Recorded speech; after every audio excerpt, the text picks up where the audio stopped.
Hey everyone, welcome back to the channel. Today I'm going to show you how to fix the dreaded automatic repair loop blue screen on Windows 11.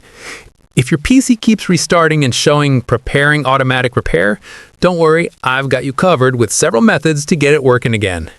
First, you want to boot into Advanced Troubleshooting Options. If your PC doesn't get there automatically, download the Media Creation tool from Microsoft's website and create a bootable USB or DVD. Boot from the USB or DVD and choose the option to repair your computer during setup.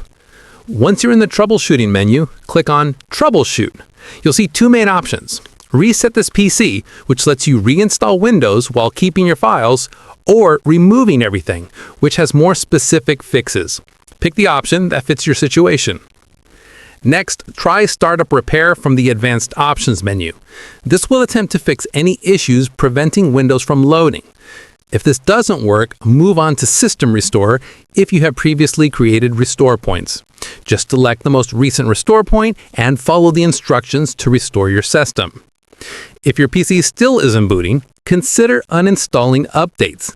Sometimes the latest Windows updates can cause issues. Go to Advanced Options, Uninstall Updates, then choose to remove either the latest quality update or feature update depending on your situation. Another powerful fix is using System File Checker and checked disk. Go to Advanced Options, Command Prompt, and run sfc/scan now. This checks and fixes file system errors on your Windows drive. Replace C: if your system is installed on another drive.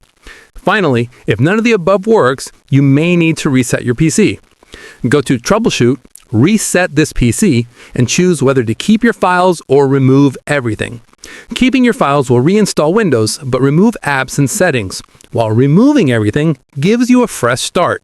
That's it. With these steps, you should be able to get out of the automatic repair loop and boot Windows 11 normally again.